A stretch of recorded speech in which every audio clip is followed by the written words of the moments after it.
I had to open up Apple Maps. I have a better idea now of where I'm going. And I mean, it's not panic time or anything like that. We're not freaking out. And once I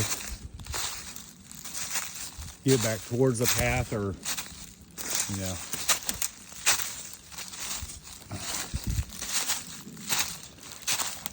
going in the right direction, because I am uphill the whole way back.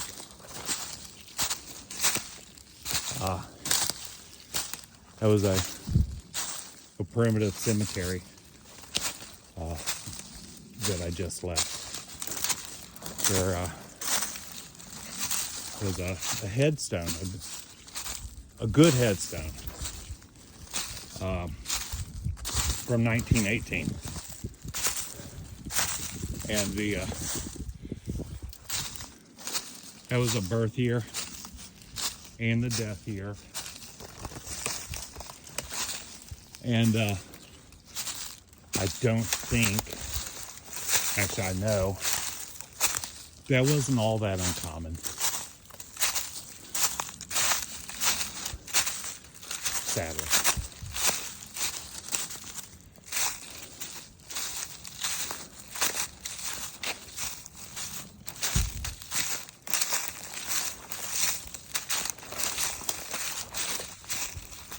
And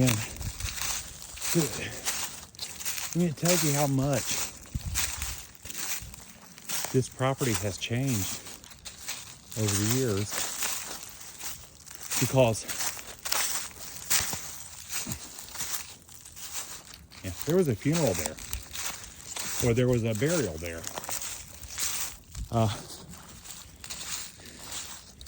And this is the middle of the wilderness.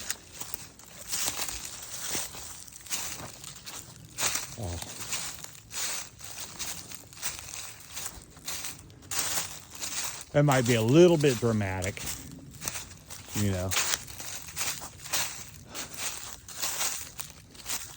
but not much. I mean, it's a the same property that I was amazed that there wasn't aluminum cans, steel cans, plastic bottles,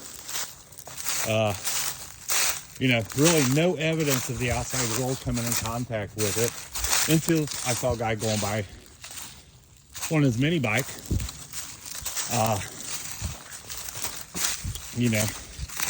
and then I come upon a cemetery.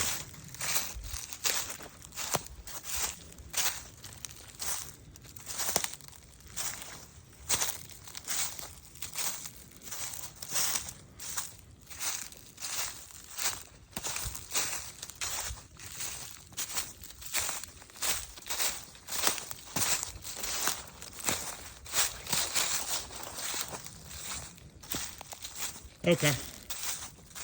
Alrighty. So, what? Am I on the original path? I think so. Either there or the original path is down there. There it is. And there's the field that I noticed on the way down. So smooth sailing, and even though it's dark as hell back here, and it'll get darker quicker here, I basically went over a ridge too far, which at noon would be great. That would be ideal. This ground's still super soft, and all these boots are way better than what I wore 2 weeks ago. They're not amazing. What would you do with that property? You can't build a home on it because it'd flood.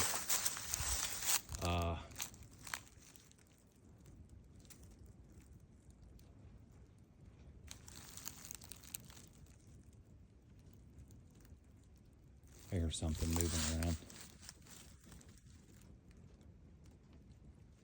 Could be anything. Probably. Oh, as a kid, I remember I saw a lot more squirrels on the property than I have today. A lot more squirrels.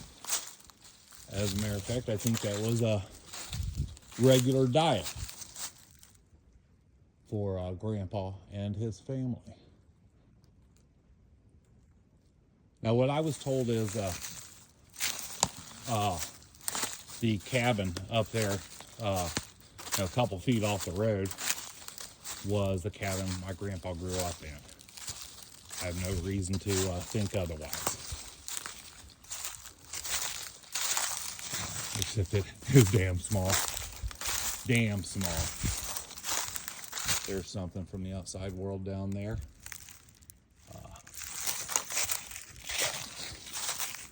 Just repositioning the phone since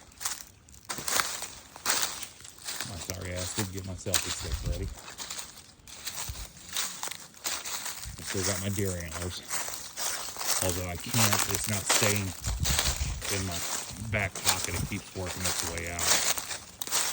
I don't know why I'm even hanging on to it. Tip. Heretofore, I'm not a hunter. And so this may be as close as I come to a deer antler. I mean, other people have them in their house, mounted and stuff like that.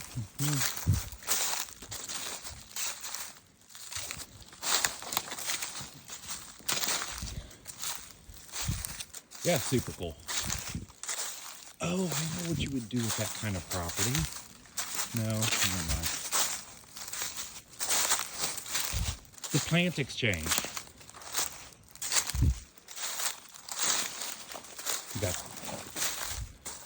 Creek.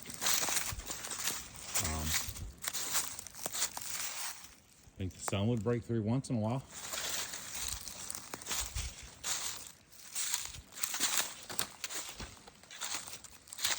Probably mushrooms. Probably grow some mushrooms down there. You know, basically, no. I mean, you know, with electric fences and everything these days, you know, somebody lived on the property. Maybe you could do sheep or something like that. Or maybe just love the hell out of the property, I guess. Let me turn it off.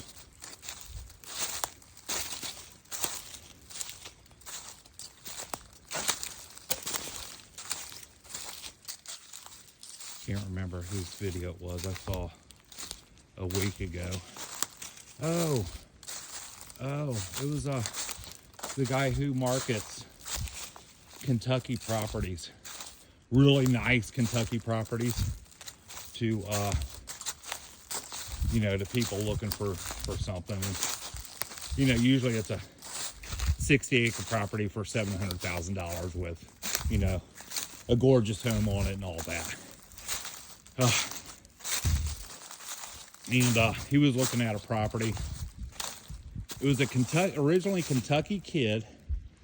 I don't know if I get in trouble for basically running down his video. It was a Kentucky kid, raised in an Italian kid, born in Kentucky, raised in New York. He got the accent from New York. He made his money. I'm not going to go into too much on him because I don't know the rules. He made his money in New York, and then went back to Kentucky to settle down. Gotten sick. Hopefully he's doing better. It may have been a 3-year-old video when I watched it. And this is where water would run down in there towards the creek, and I think that's amazing. Yeah, like I said, hopefully he's gotten better. Don't know. I didn't see any follow-up comments or anything like that. But he had gotten sick, and he didn't buy the property to, you know, make a living on or anything like that. Or, I mean, he had his money. He had his toys, you know, the tractor, and sure he had a way to get around on the property, but yeah, he just had an amazing property. It was just a love. His kids, I guess, first off, I think his kids were daughters. You know, they didn't have the connection to it that he had. So yeah, it is possible to own a property just to love it. And obviously 105 years ago, 106 years ago, someone loved it enough to bury their newborn on, and it looked like other family, from what I could tell, was buried there as well. So, you know, that is 21st century thinking. It's and Lord knows I'm guilty, probably more guilty than most. You know, it's about chasing the buck and making every corner of your property work for you and everything. And you know,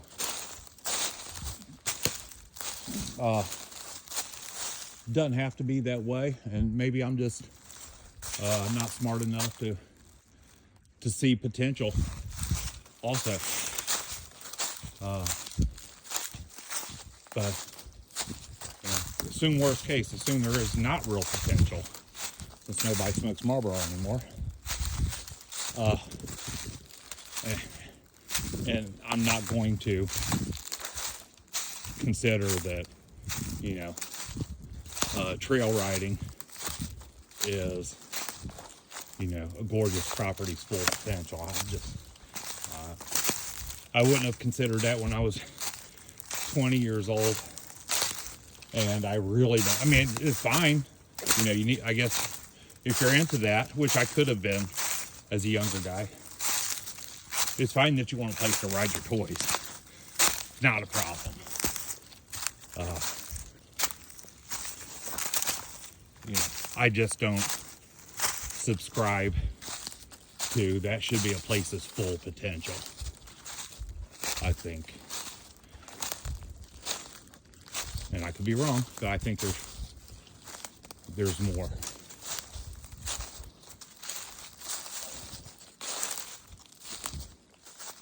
But, you know, even that, well, no. I was going to say even that would be better than timbering it or, you know, growing crops, be it tobacco or any other crop that does very well in Kentucky. Yeah, I'm not saying that is a place that's full potential either, but yeah, I rank that a little higher than recreation. Tells you more about me than it does anything.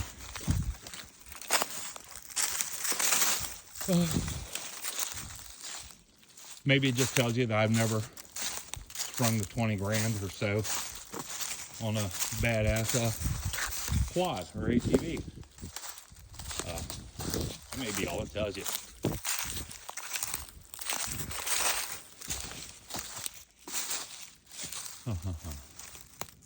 So that was a clear path that veered off to the right down at the bottom and followed for 100 feet. Goes to a little bitty clearing. Not much of a clearing, but you could tell it was something where the cemetery was. But I don't see an obvious way. There's I missed this, a barrel, probably from the county. I don't know what I'm looking at here. And it's dark. That makes it hard now. Shit, up there are structures. And I'm on the path. I know roughly where I am right now. And that may be, honestly, that may be the neighbor's drive a quarter mile down the road. They have like a little shed by their mailbox. And it looks like maybe a slightly bigger shed a few feet from it. So I'm going to check that out as I leave.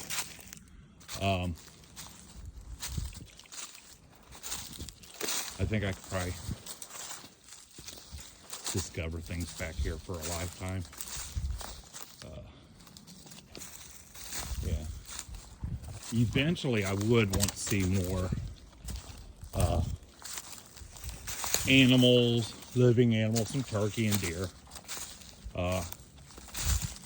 Apparently not going to see any fish in the stream. Probably not going to see any crawdads in the stream or anything like that either. But we're coming up onto, there's if you look up there through the trees, that's the back side of the cabin again. I'm 100 feet below the road on my left. Yeah, a little bit more than that straight ahead there. But I'm way below the property over on the right. And it's, again, all three sides are, except for behind me, all three sides are above me.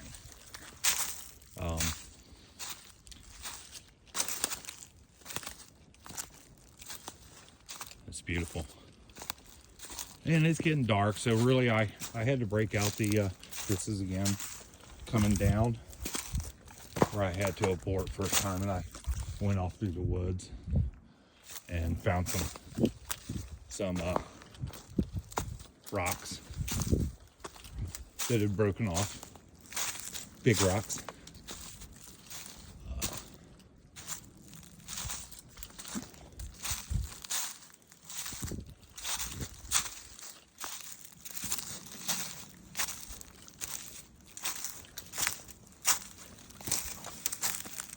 It looks like a piece of pipe or culvert there that probably came off with a rock, piece of limestone, or maybe.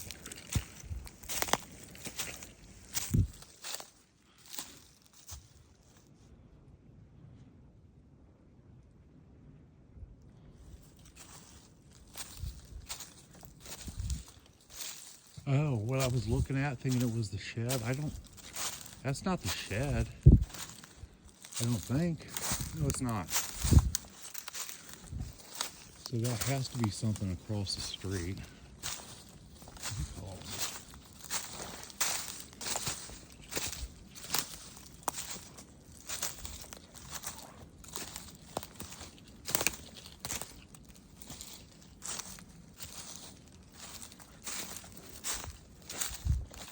And I'm walking around with a deer antler, so I haven't been able to do a good job keeping my cigar lit.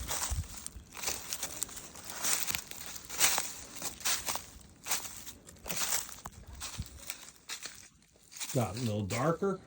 Oh, I bet there's a lot of bats on this property. I'll bet. So I might want to keep a better eye out now.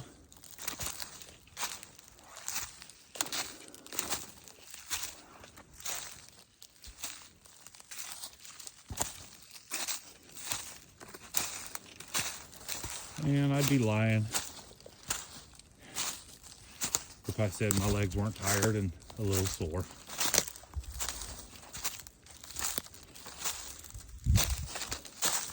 I did hustle on the way back a little bit more than I'd hoped to. Huh. Looks like Marty's been here.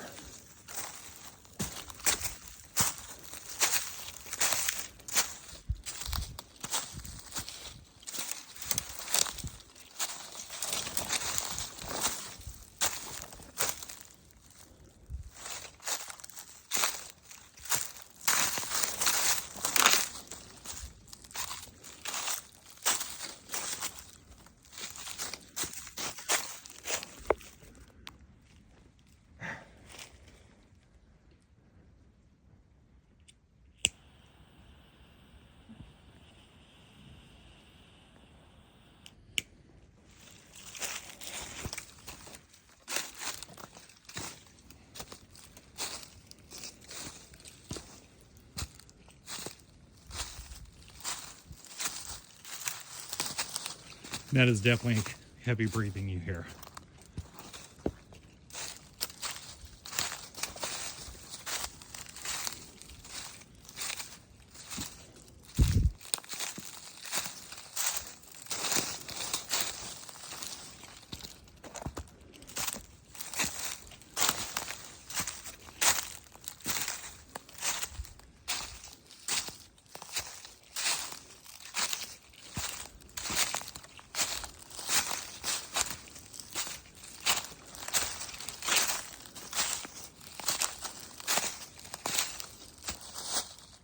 You know, ATVs and mini bikes are starting to sound like a better idea. There's some, I didn't notice this first time, some wire fencing up there on top of the overhang. You probably might be picking it up with the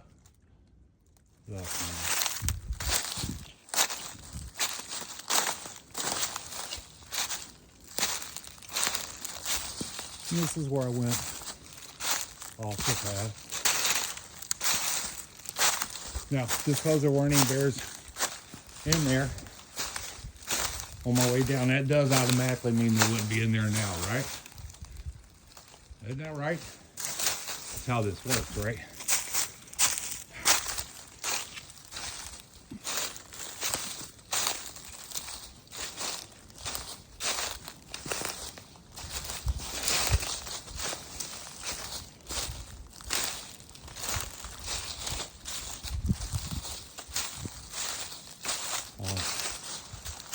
For those who want to be critical, that was a joke, yeah.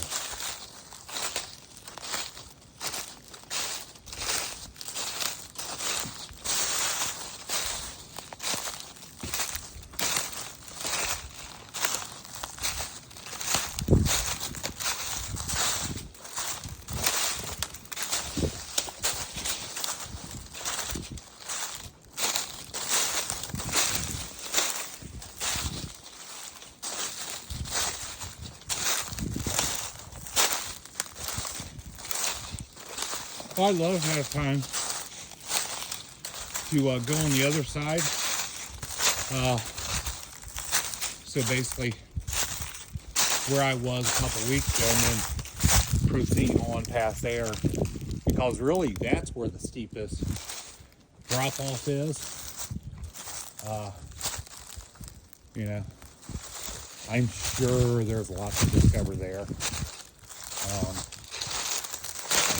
So that's when I have to wait another day. So this right here, you can't pick up much on the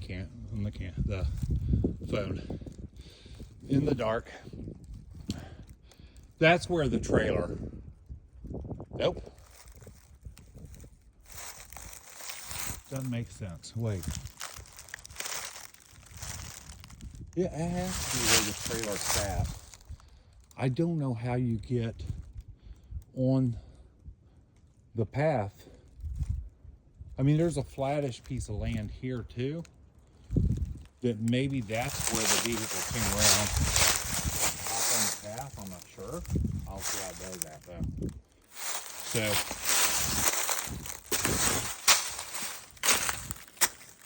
I got you. The trailer didn't sit here. The path. The trailer sits basically right through there, you know, something like that. And it wasn't, you know, it was a decent sized trailer.